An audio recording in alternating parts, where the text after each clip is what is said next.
This episode contains descriptions of violence that some may find disturbing. As twilight descended on Tuesday, April 1st, 1862, the Civil War approached its first anniversary.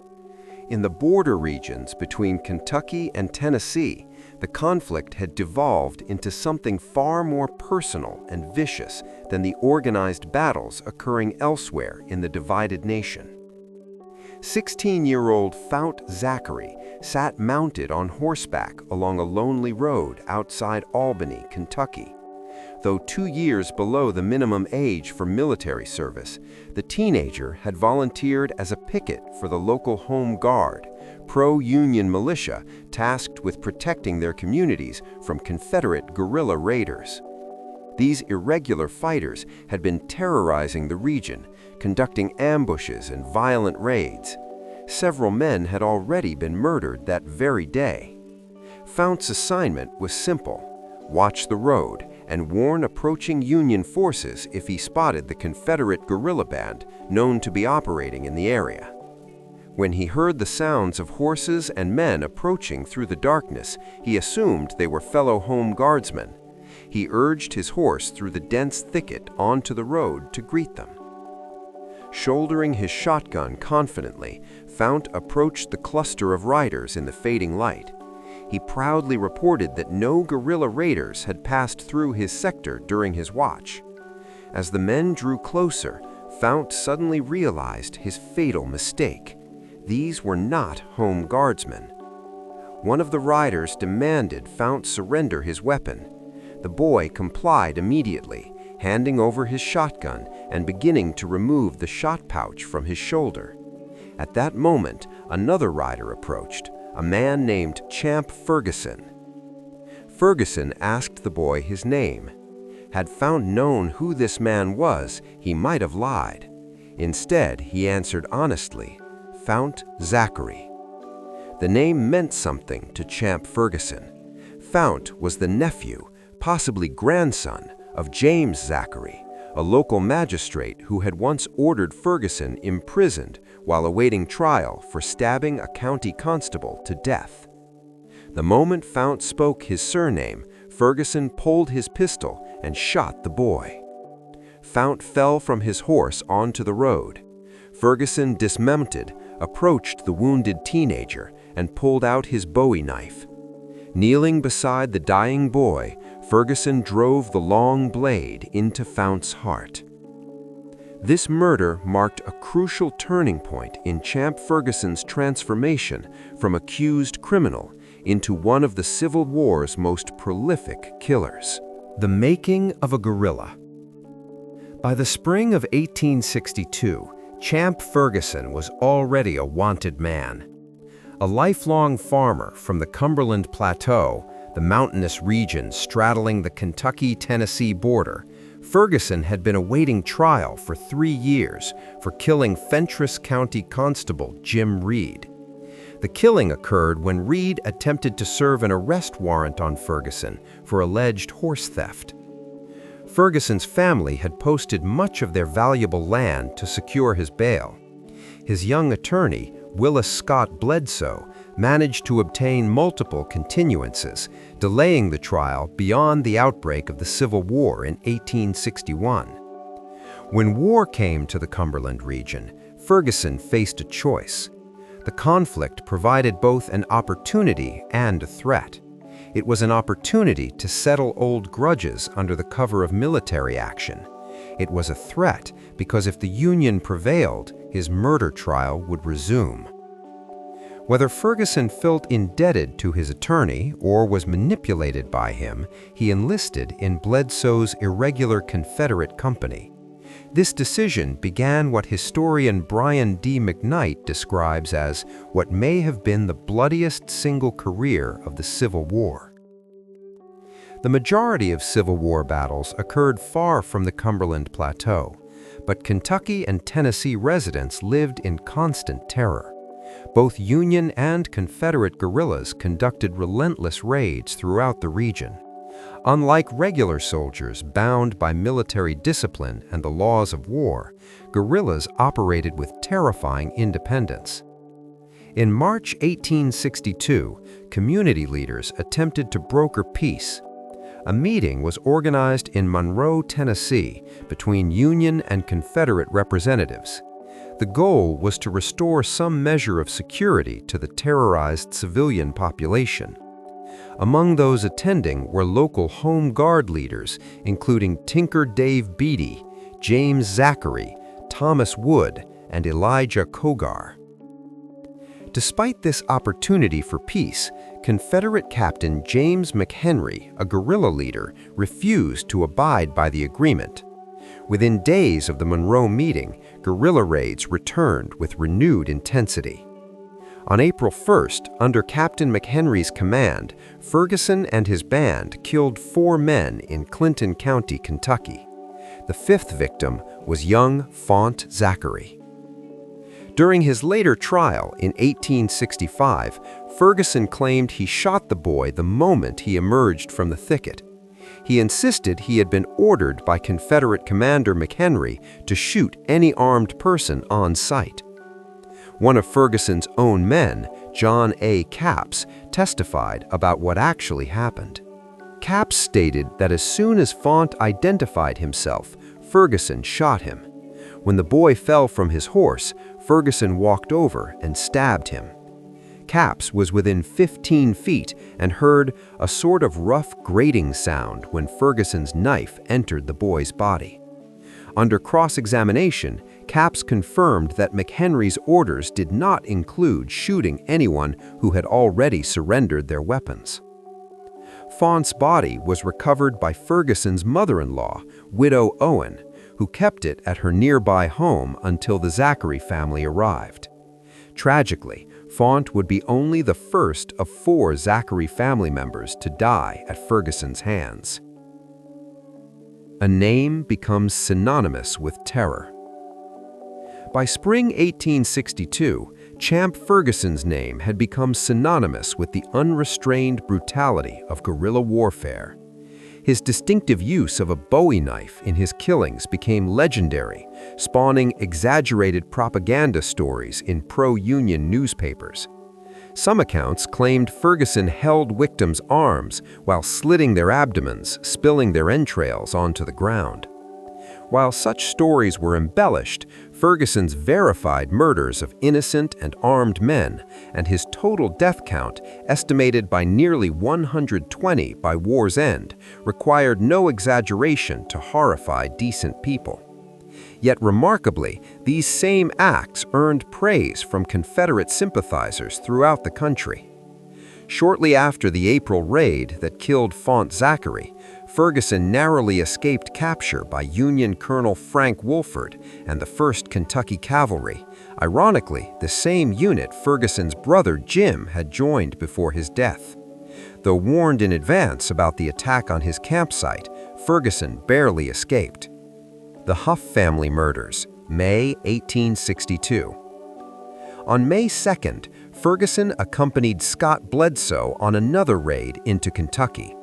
This raid provided Ferguson with another opportunity for revenge, this time against his own relatives. Alexander Huff was Ferguson's mother's cousin. Though once friendly, their relationship had soured after the war began. The previous year, Alexander had been among the Union militia who captured Ferguson while he traveled down a road. They attempted to escort him to Camp Dick Robinson to force him into his enlistment into the Union Army. Ferguson managed to escape, but the humiliation and betrayal by a family member left him bitter. This incident apparently convinced Ferguson he could no longer remain a non-combatant civilian. He joined Scott Bledsoe's guerrilla band and began his systematic campaign of revenge. Around Christmas 1861, following his murders of Reuben Wood and William Frogg, former friends who had chosen the Union side, Ferguson captured Alexander's son, Preston Huff. When Confederate officials released Preston, Ferguson became furious. He nearly killed Preston in front of Confederate soldiers who restrained him. Ferguson settled for stealing Preston's horse and threatening to kill him if he didn't return home and stay there. Preston apparently tested Ferguson's patience by replying, "Well, I'll try, but it will be very hard to do. A man is bound to travel about sometimes." Ferguson let him go, but promised he intended to teach the Huff family a hard set of lessons, announcing his intention to kill several of them. Now, less than 5 months later, Ferguson arrived at the Huff family home to make good on his threat. Lucinda Huff later recounted the terrifying events during Ferguson's trial. "My father was sitting in the yard. He went into the house, and then Jewett McGinnis told my father to come out and pushed John Smith forward to shoot him. Mother and I caught hold of Smith and told him not to kill my father. Champ said he shouldn't be hurt. He told me to go back in the house and do my work. They took my father away. We later found him at the old Conrad Pile's place." The Huff's nearest neighbor was Conrad Pile, whose family had fascinating connections to American history. Pile was the nephew of Delilah Crockett, wife of William Crockett, son of the legendary Davy Crockett. 50 years later, Pile's great-nephew, Sergeant Alvin York, would become a World War I hero, single-handedly capturing 132 German soldiers and earning the Medal of Honor. William B. Williams testified about Alexander Huff's murder during Ferguson's trial. Alex had started working at the mill that morning, but was arrested by Ferguson's pickets and taken to the Conrad Pile's place. Shortly after arriving, more of Ferguson's men brought in Alexander Huff. Williams stood on the porch next to Huff when suddenly Ferguson told him to get out of the way. Williams was standing between Huff and the edge of the porch. Looking around, saw that Ferguson had a pistol in his hand. Ferguson said again, "Get out of the way." Huff raised his hands and pleaded, "For God's sake, don't shoot me." Then he dashed through the door and into the house. Ferguson took off around the lower end of the house, shouting as he went, "Shoot him, damn him, shoot him!" Williams ran inside and upstairs to a room where he stayed, seeing nothing more. He listened to gunfire and Alexander's screams. The shooting lasted for several minutes. Alexander's cries of pain and desperate prayers continued even after the gunfire ceased. Suffering over a dozen bullet wounds, Alexander crawled under an apple tree. Still alive but covered in blood, he begged deliriously for water. A neighbor, Nancy Brooks, began tending to him before Ferguson ordered one of his men, a man named Smith, to shoot him again. Despite onlookers' protests, Smith ended Alexander's life by firing a final shot into the center of his skull. According to historian Brian McKnight, the time between the first shots and the last was between 15 and 30 minutes. Nancy Brooks's testimony added an air of methodical viciousness to the crime. Ferguson later denied responsibility for Alexander Huff's killing, though eyewitness testimony contradicted this claim. Ferguson inadvertently contradicted himself in an interview with the Nashville Union, stating, "Alex Huff was killed by myself and some of my men." The Lebanon Races and John Hunt Morgan. Several days later, on May 4th, General John Hunt Morgan's Confederate cavalry stopped overnight in Lebanon, Tennessee, while passing through on their way to Kentucky. Poor weather and complacency left them vulnerable when Colonel Wolford's 1st Kentucky Cavalry charged into town the following morning, taking the Confederates by surprise. Morgan and some of his men managed to escape, fleeing across the Cumberland River in what became known as the Lebanon Races. He regrouped about 70 of his original 300 men.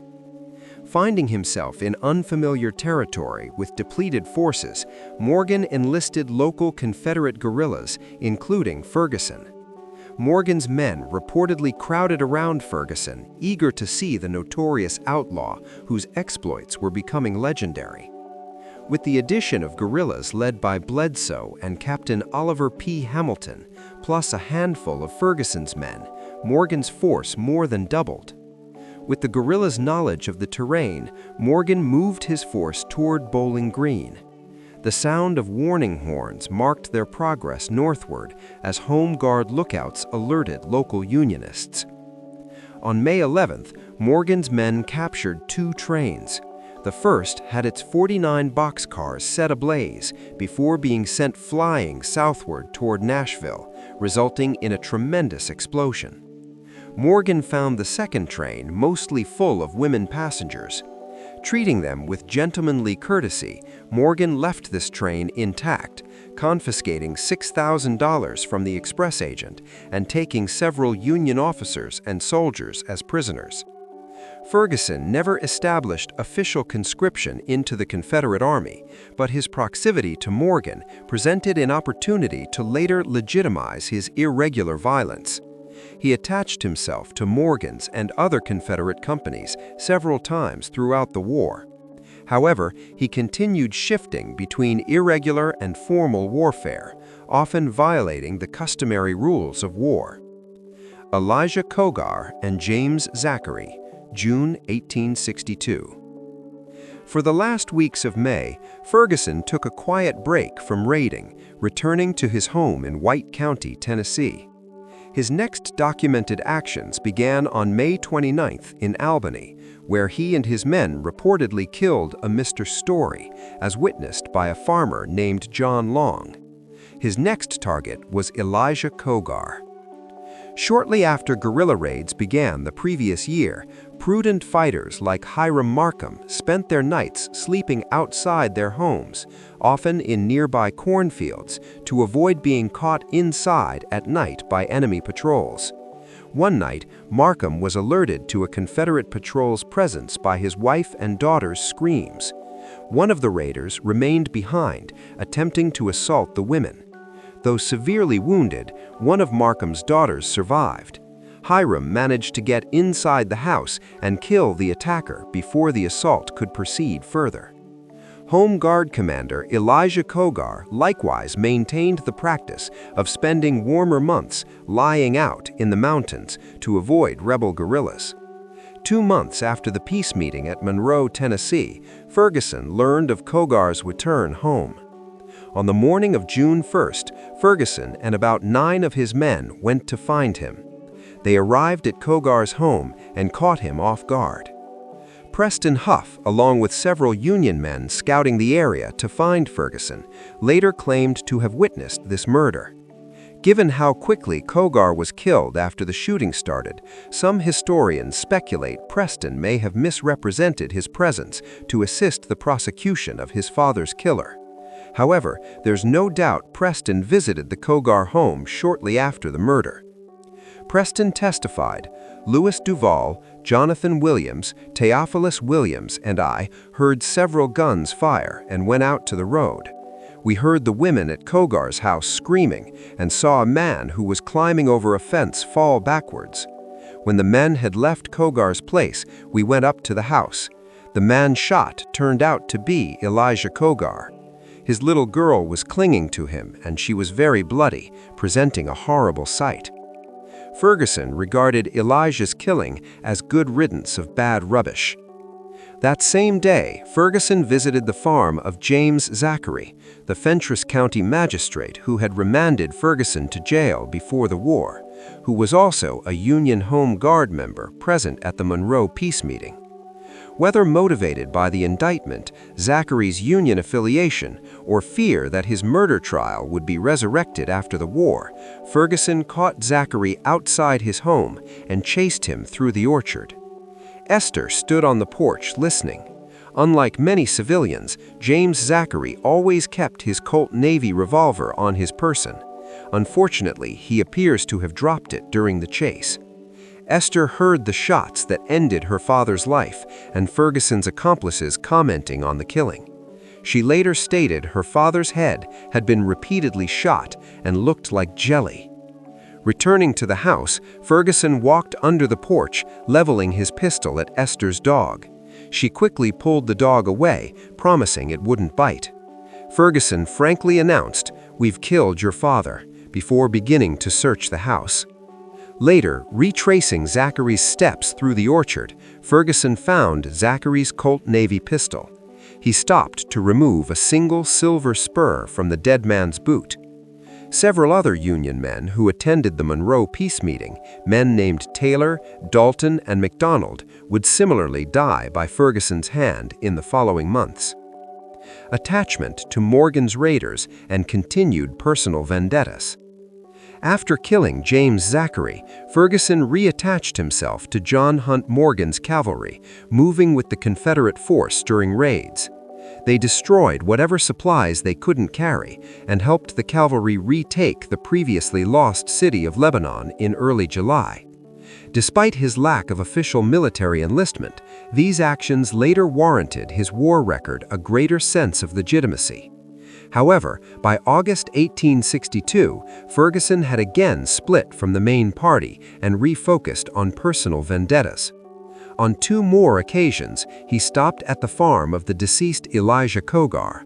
The first time, he and his men imposed on the dead man's family for an afternoon meal. Though Ferguson left shortly, a Confederate company of about 200 men spent the night and, according to Nancy Koger, destroyed nearly everything I had.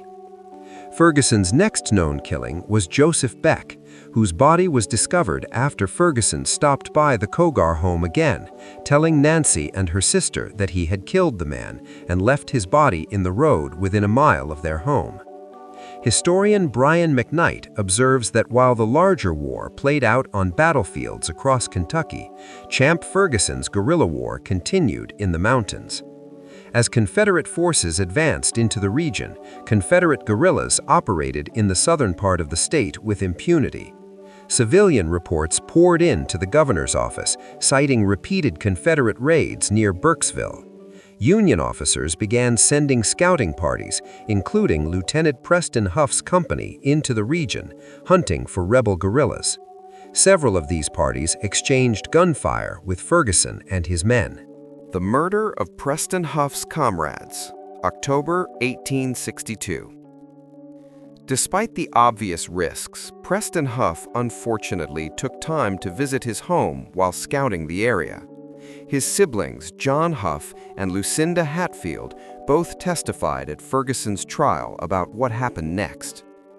The victims, William Delk, John Crabtree, and John Williams, were Union soldiers, but Ferguson's grudges against them appear to have been personal as well as political.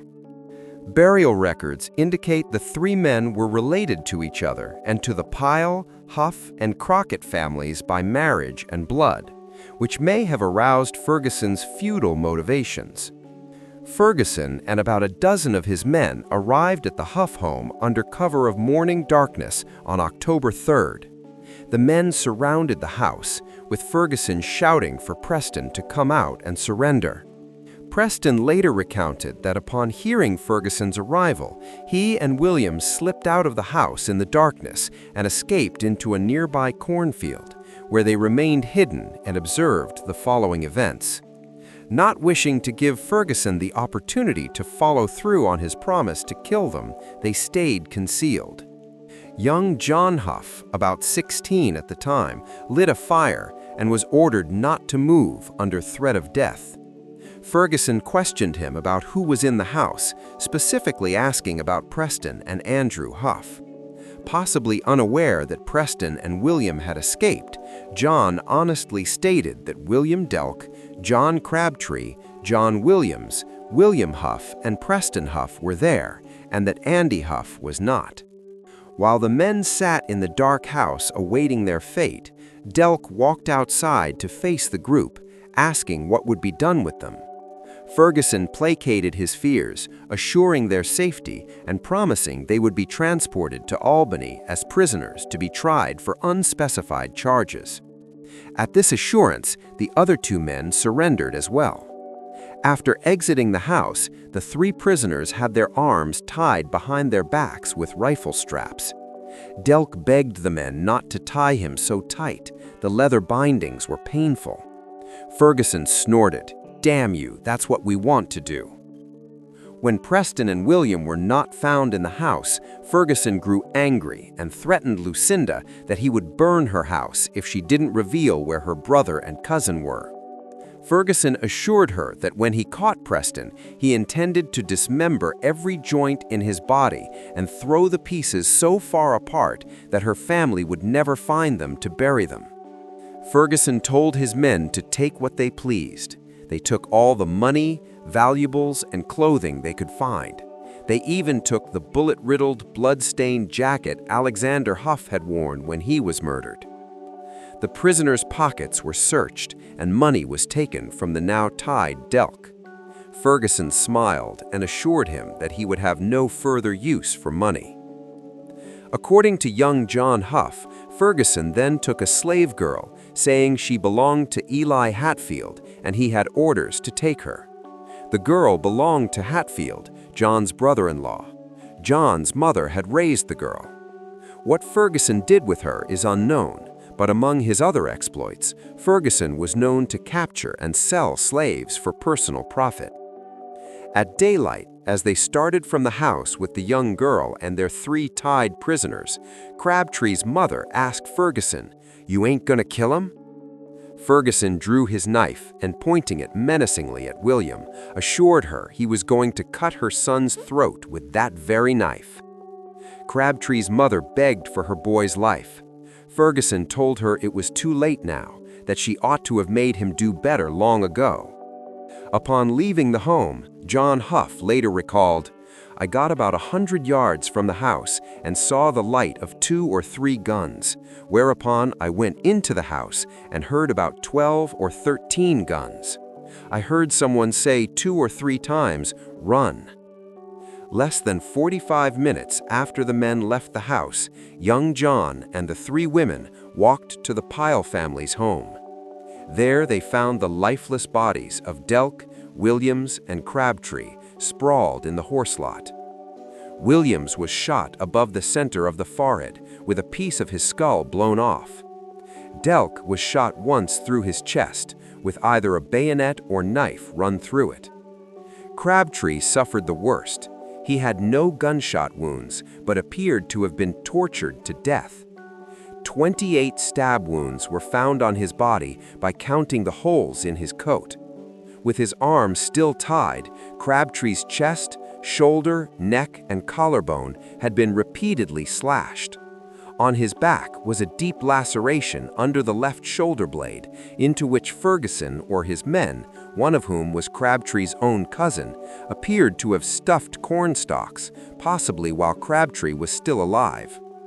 Kneeling next to her son's senselessly mutilated body, Crabtree's mother gently removed them. Ferguson said little about Williams, but frankly admitted to shooting Delk. His justification for Delk's murder was that Delk had long hunted him, and he had to kill him to save his own life. While he denied torturing Crabtree, Ferguson's words regarding him were bizarre. He claimed not only self-preservation, but also that he knew the man to be a Union spy, and that Federal generals were similarly justified in executing spies. Ferguson contradicted his original statements during press interviews with the Nashville Dispatch, later stating he did not kill Delk, but admitted to stabbing Crabtree.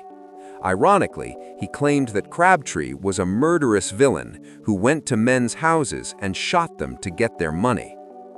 Murders in Wayne County.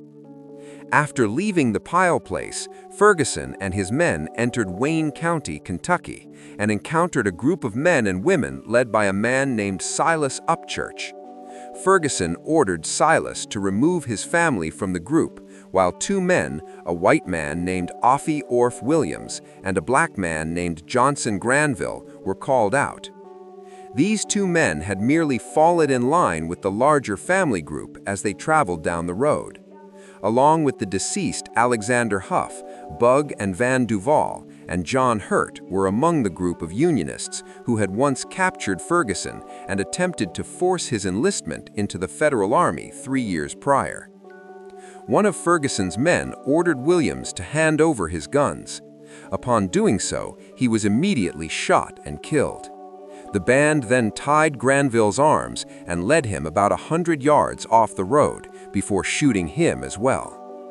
Silas later recounted that he watched from the road as Ferguson began mutilating the man's chest and neck with his knife, later wiping the blood off his own trousers.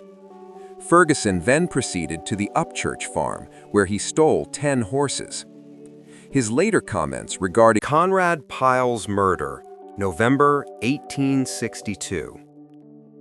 Less is known about why Conrad Pyle was taken prisoner a month later. Possibly his family's or his own support of the Union motivated Ferguson. On November 24th, Conrad was taken from his home road. Considering Ferguson allowed Bug Duval to keep his life following their encounter, it's speculated that if Bug had been armed, revenge against these men may have been only part of Ferguson's motive. In any case, these were among the last known killings Ferguson committed before the year's end. The Thrasher Brothers and Washington Tabor, October 1662. As Union forces moved back into the Cumberland region, soldiers like Preston Huff, George, and William Thrasher, members of Wolford's 1st Kentucky Cavalry, requested time off to visit their families. On the afternoon of October 27th, Ferguson and 22 soldiers in his group ambushed and arrested the 2 Thrasher brothers. The following morning, Ferguson sat with William, engaging him in conversation about the recent death of James Zachary. He asked what William, being a soldier in the same unit as Zachary's sons, knew about the killing. Apparently, Ferguson was upset to hear that Zachary's death had been credited to one of his men, Fayette Allen. Ferguson snorted in disgust, claiming responsibility for Zachary's death for himself.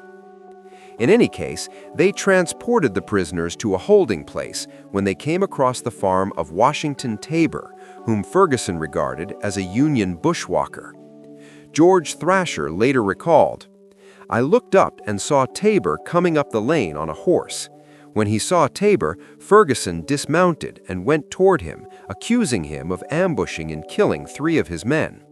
Tabor got off his horse as Ferguson drew near.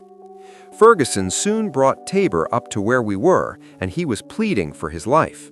'Oh yes,' said Ferguson, 'you ought to die. You have done nothing to die for,' all while he was getting his pistol out of his belt. While the old man was begging for his life, Ferguson shot him in the heart and in the body. He fell after the second shot." According to Thrasher, one of Ferguson's men encouraged him to shoot Tabor one more time. At this, Ferguson put his final bullet in the man's skull. Shortly afterward, Tabor's wife and daughter came running from the nearby house, screaming and crying. Tabor's body was left lying in the road as Ferguson and his men continued their journey with the Thrasher brothers in tow. They had not gone more than a mile when they were suddenly ambushed by Union guerrilla Elam Huddleston and about 80 of his men. Ferguson's group of 20 was greatly outnumbered. If there was one Unionist who was a thorn in Ferguson's side other than Dave Beaty, it was Elam Huddleston. In fact, both Beaty and Huddleston frequently joined forces. Elam had also been counted among the mob that attacked Ferguson before the war, resulting in the death of Constable Reed. The gun battle that ensued is possibly the biggest skirmish that occurred in Clinton County during the Civil War.